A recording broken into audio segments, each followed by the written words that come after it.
বন্ধুরা, মে মাস শুরু হয়ে গেলেও আমরা বর্তমানে দেখছি আমাদের এই রকম দেশি জবা গাছগুলো থেকে শুরু করে এই রকম যে সমস্ত হাইব্রিড জবা গাছগুলো আমাদের ছাদ বাগানের মধ্যে আছে, সেই সমস্ত জবা গাছগুলোর মধ্যে ফুল আসা ধীরে ধীরে কিন্তু কমতে আরম্ভ করেছে। কেবলমাত্র বন্ধুরা তাই নয়, বর্তমানে আমরা দেখছি যে আমাদের জবা গাছগুলো হঠাৎ করে ঝিমিয়ে যেতে আরম্ভ করছে। গাছের পাতা, গাছের গুঁড়ি এই সময় তো হলুদ হয়ে গাছ থেকে ঝরে পড়তে শুরু করছে। তার পাশাপাশি লক্ষ্য করা যাচ্ছে গাছের মধ্যে যে সমস্ত ফুল ফুটছে, সেই ফুলের আকার যেমন ছোট হয়ে যাচ্ছে, তেমন ফুলের কালারও ধীরে ধীরে পরিবর্তন হয়ে যাচ্ছে। এবং তোমরা আমার কাছে এই সময় জানতে চাইছো যে জবা গাছের এতগুলো সমস্যার সমাধান তোমরা কিভাবে এই সময় করবে, কিভাবে তোমরা তোমাদের জবা গাছের মধ্যে প্রচুর পরিমাণে এই সময় ফুলকে আনতে পারবে। বন্ধুরা,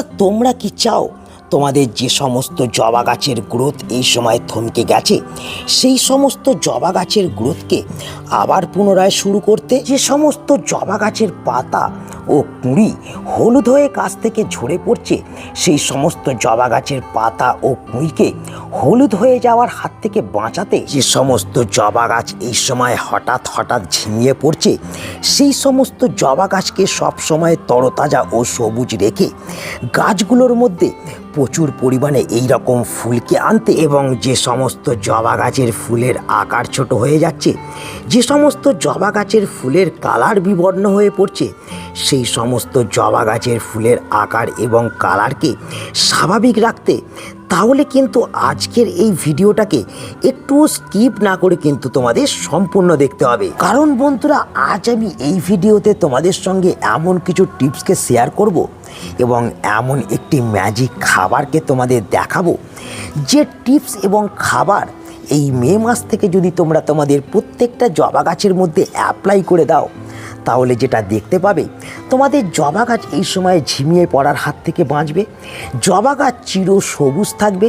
প্রত্যেকটা জবা গাছে প্রচুর প্রচুর পরিমাণে কুঁড়ি ও ফুল আসতে শুরু করবে, একটাও কুঁড়ি ঝরে পড়বে না। এবং জবা গাছ এই প্রখর রোদ্দুরেও তোমাদের সুন্দরভাবে কিন্তু গ্রো করবে। তো কী সেই টিপসগুলো এবং কী সেই ম্যাজিক খাবার, সেটা জানতে এবং বুঝতে হতে গেলে আজকের ভিডিওটাকে একটুও না টেনে তোমাদের সম্পূর্ণ দেখতে হবে। এবং যারা এখনও পর্যন্ত চ্যানেলটাকে সাবস্ক্রাইব করে রাখোনি, তাদের অবশ্যই চ্যানেলটা সাবস্ক্রাইব করে পাশে দেওয়া বেল আইকনটা কিন্তু অলে প্রেস করে নিতে হবে। বন্ধুরা, আমরা যদি মনে করি কেবলমাত্র আমাদের জবা গাছের মধ্যে খাবারকে প্রয়োগ করলেই আমাদের জবা গাছ ভরে ভরে আমাদের কুঁড়ি এবং ফুলকে প্রদান করবে, সেটা কিন্তু একেবারেই নয়। কারণ খাবার প্রয়োগ করা ছাড়াও যে বিশেষ কাজটাকে আমাদের জবা গাছের মধ্যে করতে হয়, সেটা হলো সঠিক পরিচর্যা। বর্তমানে কিন্তু আমরা সকলেই দেখছি আমাদের এখানে তাপমাত্রা প্রায় 36 থেকে 38 ডিগ্রি সেন্টিগ্রেড হয়ে গেছে। এবং তার সত্ত্বেও তোমরা কিন্তু লক্ষ্য করতে পারছো আমার জবা গাছের মধ্যে কুঁড়ি এবং ফুল প্রচুর পরিমাণে কিন্তু আসতে শুরু করেছে। তো তোমরাও যদি চাও আমার জবা গাছের মতন তোমাদের জবা গাছেও প্রচুর পরিমাণে এই রকম কুঁড়ি আসুক, গাছের মধ্যে প্রচুর পরিমাণে ফুল ফুটুক, গাছের কুঁড়ি ও পাতা হলুদ হয়ে ঝরে পড়া বন্ধ হোক, এবং তার সঙ্গে সঙ্গে গাছগুলো সবসময় তরতাজা থেকে গাছের বৃদ্ধি দ্রুত হারে হতে থাকুক, তাহলে কিন্তু প্রথম যে কাজটাকে তোমাদের করতে হবে, সেটা হলো বন্ধুরা, শুরুতেই আমাদের জবা গাছগুলো এমন একটা স্থানের মধ্যে নিয়ে গিয়ে রাখতে হবে, যে স্থানের মধ্যে রাখলে আমাদের প্রত্যেকটা জবা গাছ সকাল থেকে দুপুর 12টা থেকে 1টা পর্যন্ত রোদ পাবে। এবং 1টার পর গিয়ে সেই সমস্ত জবা গাছের মধ্যে ছাওয়া পড়ে যাবে। মানে এক কথায় বলা যেতে পারে আমাদের জবা গাছগুলোকে কিন্তু প্রখর রোদ্দুরের হাত থেকে বাঁচাতে হবে। এরপর বন্ধুরা, আমাদের যে 2 নম্বর টিপসটাকে ফলো করতে হবে, সেটা হলো জবা গাছের মধ্যে সঠিকভাবে জল প্রয়োগ। আমরা সকলেই কিন্তু এই সময় দেখছি কখনো হঠাৎ করে রোদ্দুর, আবার কখনো হঠাৎ করে ঝমঝমিয়ে বৃষ্টি হতে আরম্ভ করছে। আর এই সময়টাই আমাদের জবা গাছের জন্য কিন্তু খুবই গুরুত্বপূর্ণ একটা সময়। আর এই সময় আমাদের জবা গাছের মধ্যে সঠিকভাবে কিন্তু জলকে প্রয়োগ করতে হবে। তো আমরা কিভাবে জলকে প্রয়োগ করব? তো এখানে তোমরা দেখতে পাচ্ছ আমার গাছের মাটিটা কিন্তু ময়েশ্চার আছে। তো এই রকম ময়েশ্চার মাটি যখন আমাদের জবা গাছের মধ্যে থাকবে, তখন কিন্তু আমরা কখনোই জবা গাছের মাটির মধ্যে জল প্রয়োগ করব না। কিন্তু যখনই জবা গাছের মাটির ওপরের অংশ শুকিয়ে আসবে, তখনই কিন্তু আমাদের জবা গাছের মাটির মধ্যে জল প্রয়োগ করতে হবে। তার কারণ বন্ধুরা, জবা গাছ মাটি শুকিয়ে যাওয়াকে যেমন একেবারে পছন্দ করে না, তেমন একেবারেই মাটি চপচপে ভিজে থাকবে সেটাকেও কিন্তু গাছ একেবারেই পছন্দ করে না। তাই আমাদের এই সময় এই গুরুত্বপূর্ণ বিষয়টাকে কিন্তু মেনে চলতে হবে। কিন্তু বন্ধুরা, অনেক সময় সঠিকভাবে জল প্রয়োগ করা সত্ত্বেও আমরা এই সময় যে সমস্যাটাকে লক্ষ্য করতে পারছি, যখন প্রখর রোদ্দুর উঠতে আরম্ভ করছে, তখন গাছের মাটি হঠাৎ করে শুকিয়ে পড়ছে এবং তার ফলে গাছের পাতাগুলো নিচ দিকে নুয়ে যাচ্ছে। গাছের পাতা এবং কুঁড়ি হলুদ হয়ে গাছ থেকে ঝরে যাচ্ছে। আর এই সমস্যাটা হচ্ছে গাছের মাটি হঠাৎ করে শুকিয়ে যাওয়ার ফলে গাছ মাটি থেকে জলকে ইনটেক করতে পারছে না। তো এক্ষেত্রে আর এই সমস্যা থেকে মুক্তি পাওয়ার জন্য আমাদের যে 3 নম্বর কাজটাকে করতে হবে, সেটা হলো বন্ধুরা, প্রত্যেকটা জবা গাছের টবের মধ্যে এই রকম মালচিং করে দিতে হবে। এক্ষেত্রে তোমরা দেখতে পাচ্ছ আমি কয়েকটা ঘুঁটের টুকরোকে টবের মাটির ওপরে কিন্তু চাপা দিয়ে রেখেছি। তো আমি যেহেতু গ্রামে থাকি, তাই ঘুঁটেটা আমার এখানে কিন্তু অ্যাভেলেবেল আছে। তোমাদের হাতের কাছে যদি ঘুঁটে না থাকে, তোমরা শুকনো পাতা, খড় অথবা তোমরা কোকোপিট বা ভার্মি কম্পোস্ট দিয়ে এই কাজটাকে করতে পারো। আর এটা করলে যেটা হবে, গাছের মাটি প্রখর রোদ্দুরে ঘন ঘন কিন্তু শুকিয়ে পড়বে না, গাছের মাটি ঠান্ডা থাকবে। তার ফলে গাছের শিকড়ও সুস্থ থাকবে, সঠিকভাবে গাছ মাটি থেকে জলকে ইনটেক করতে পারবে। ফলে গাছ ঘন ঘন ঝিমিয়ে পড়ার সমস্যা যে হচ্ছে, সেই সমস্যা বন্ধ হবে। গাছের পাতা এবং কুঁড়ি সবসময় কিন্তু তরতাজা থাকবে। গাছ প্রচুর পরিমাণে এই গরমেও কিন্তু ফুল আনতে থাকবে। তো বন্ধুরা, এই টিপসটাকে ফলো করার পর যে 4 নম্বর টিপসটাকে ফলো করতে হবে, সেটা হলো বন্ধুরা, এই প্রখর রোদ্দুরে যদি সম্ভব হয়, তোমরা দিনে অন্তত পক্ষে 2 বার গাছের পাতার মধ্যে ঠান্ডা জলে স্প্রে করবে। সকালে তোমরা নর্মাল কলের জলকে স্প্রে করতে পারো। বিকালবেলা যদি ফ্রিজের জল থাকে, সেই ফ্রিজের জলকে তোমরা কিন্তু স্প্রে করতে পারো।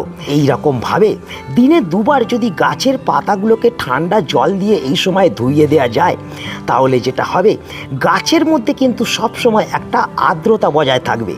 যে আর্দ্রতা গাছকে ঝিমিয়ে পড়ার হাত থেকে বাঁচাবে, যে আর্দ্রতা গাছের পাতাকে সবুজ চকচকে রাখবে, গাছের কুঁড়িকে হলুদ হয়ে ঝরে পড়ার হাত থেকে বাঁচিয়ে গাছের মধ্যে প্রচুর পরিমাণে কিন্তু ফুল আনতে সাহায্য করবে। কিন্তু বন্ধুরা, এই 4টি কাজকে করার পরেও যদি তোমরা দেখো যে তোমাদের জবা গাছের মধ্যে সঠিকভাবে ফুল আসছে না, কেবলমাত্র নতুন নতুন ডালপালা এবং পাতা উপরের দিকে বৃদ্ধি হতে আরম্ভ করছে, তাহলে যে 5 নম্বর কাজটাকে তোমাদের করতে হবে, সেটা হলো বন্ধুরা, গাছকে তোমাদের কিন্তু প্রুন করতে হবে। দেখতে পাচ্ছ আমার এই গাছটার মধ্যে কিন্তু একই সমস্যা হয়েছিল। নতুন নতুন ডালপালা এবং পাতা তো আসছিল, কিন্তু ফুল আসছিল না বা গাছের মধ্যে কুঁড়ি আসছিল না। তো সেক্ষেত্রে আমি যেটা করেছি, দেখো, গাছটাকে কিন্তু প্রুন করে দিয়েছি। এবং এক্ষেত্রে যেটা হবে, দেখতে পাচ্ছ গাছের মধ্যে কিন্তু কাটিং করার পর নতুন নতুন ডাল আসছে এবং সেই ডালগুলো আমার কিন্তু কুঁড়ি আনতে শুরু করেছে। তো এই বেনিফিটটা তোমরা কিন্তু লক্ষ্য করতে পারবে। এর পাশাপাশি যেটা তোমরা লক্ষ্য করবে, সেটা হলো বন্ধুরা, গাছের মধ্যে পোকামাকড়ের আক্রমণ হচ্ছে কিনা। কারণ বন্ধুরা, এই যে দেখতে পাচ্ছ আবহাওয়ার তারতম্য হচ্ছে, এই সময় বিভিন্ন ধরনের কিন্তু পোকামাকড়ের আক্রমণ হয়। বিশেষ করে এই রকম কিন্তু মিলিবাগের আক্রমণ হয়। তার সঙ্গে সঙ্গে যেটা হয়, গাছের মধ্যে এই পোকামাকড় ছত্রাকের সৃষ্টি করে। তো এক্ষেত্রে যে 6 নম্বর কাজটাকে তোমাদের করতে হবে, গাছের মধ্যে প্রত্যেক 10 দিন অন্তর অন্তর যে কোনো একটা কীটনাশক এবং যে কোনো একটা ফাঙ্গিসাইডকে তোমাদের বিকালবেলায় ভালোভাবে কিন্তু স্প্রে করে দিতে হবে। এক্ষেত্রে তোমরা চাইলে নিম তেলকেও ব্যবহার করতে পারো। বন্ধুরা, এই 6 নম্বর টিপসের পাশাপাশি এরপর 7 নম্বর টিপসের মধ্যে আমার যেটা থাকবে সেটা হলো এই ম্যাজিক খাবার। এবং এই খাবারটাকে নিয়েই আমি কিন্তু ভিডিওর শুরুতেই তোমাদের সঙ্গে আলোচনা করেছি। আর এই ম্যাজিক খাবারকে যদি আমরা এই মে মাস থেকে ব্যবহার না করতে পারি তাহলে কিন্তু 6টি টিপসকে ফলো করলেও সঠিক বেনিফিট আমরা কিন্তু আমাদের জবা গাছ থেকে পেতে পারবো না। তো চলো আর সময় নষ্ট না করে সেই 7 নম্বর টিপসটাকে নিয়ে আমরা আলোচনা করি এবং জেনে নিই যে এই ম্যাজিক খাবারটা কি এবং কিভাবে এই খাবারটাকে আমাদের জবা গাছের মধ্যে এই সময় প্রয়োগ করতে হবে। বন্ধুরা, আমার হাতে এই যে সাদা বর্ণের ম্যাজিক খাবারটাকে তোমরা দেখছো, এটা আর কিছুই নয়, এটা হলো আমাদের চক। যে চক দিয়ে আমরা সকলেই ব্ল্যাকবোর্ডে লিখে থাকি। আর এই চক যেটা করে আমাদের জবা গাছের মধ্যে ক্যালসিয়ামের ঘাটতিকে মেটায়। মানে এই চক ক্যালসিয়ামের বিরাট বড় একটা উৎস। আর ক্যালসিয়ামের অভাব যখন বন্ধুরা আমাদের জবা গাছের মধ্যে হয়, তখন আমরা যতই জবা গাছের পরিচর্যা করি না কেন, যতই জবা গাছের মধ্যে খাবারকে দিই না কেন, সেই ক্যালসিয়ামের অভাব কিন্তু পূরণ হয় না এবং তার ফলে গাছের গ্রোথ থমকে যায়। গাছের পাতা এবং কুঁড়ি হলুদ হয়ে গাছ থেকে ড্রপ হতে থাকে। গাছের মধ্যে কুঁড়ি আসতে চায় না। অনেক সময় গাছের মধ্যে ফুল ফুটলেও সেই ফুলের আকার ছোট হয়ে যায়, কালার ফেড হয়ে যায়, গাছগুলো হঠাৎ ঝিমিয়ে দুর্বল হয়ে পড়তে লক্ষ্য করা যায়। কিন্তু আমরা যদি 6টি টিপসের পাশাপাশি এই ক্যালসিয়ামকেও গাছের মধ্যে প্রয়োগ করি তাহলে কিন্তু ক্যালসিয়ামের অভাবও গাছের মধ্যে পূরণ হবে এবং ক্যালসিয়ামের অভাবে হওয়া যে সমস্ত সমস্যা জবা গাছের মধ্যে হয়ে থাকে সেই সমস্ত সমস্যাও চিরতরে কিন্তু আমাদের জবা গাছ থেকে দূর হবে। জবা গাছের মধ্যে প্রচুর পরিমাণে কিন্তু ফুল আসবে। তো চলো আর সময় নষ্ট না করে আমরা জেনে নিই এই প্রাকৃতিক ক্যালসিয়ামকে গাছের মধ্যে প্রয়োগ করে কিভাবে আমাদের জবা গাছ থেকে ভালো বেনিফিট আমরা পেতে পারবো। বন্ধুরা, শুরুতেই আমাদের যেটা করতে হবে, আমাদের মার্কেট থেকে এই রকম একটি চক 1 টাকা মূল্যে কিন্তু কিনে আনতে হবে এবং চককে কিনে আনার পর আমাদের শক্ত কিছু দিয়ে চকটাকে এই রকম কিন্তু গুঁড়ো করে নিতে হবে। যেমন তোমরা দেখছো আমি গুঁড়ো করে নিয়েছি। তো এই রকম গুঁড়ো করে নেওয়ার পরই কিন্তু আমাদের জবা গাছের মধ্যে ব্যবহার করতে হবে। কিন্তু ব্যবহার করার ক্ষেত্রে আমাদের কয়েকটি বিষয়কে ভালোভাবে কিন্তু নজর রাখতে হবে। আমাদের যেটা করতে হবে, খাবারকে বা ক্যালসিয়ামকে ব্যবহার করার আগে গাছের মাটিকে কিন্তু পরিষ্কার করে ফেলতে হবে।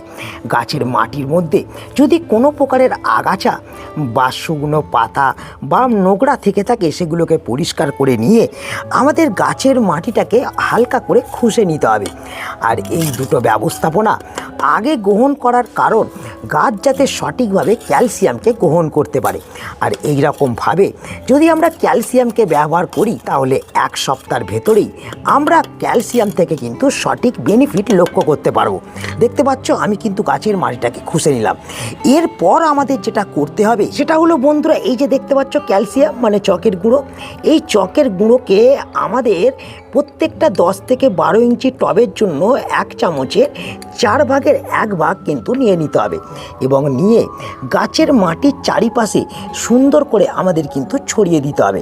দেখতে পাচ্ছ আমি কিন্তু ছড়িয়ে দিলাম এবং ছড়িয়ে দেওয়ার পর মাটির সঙ্গে ভালোভাবে মিশিয়ে দিতে হবে।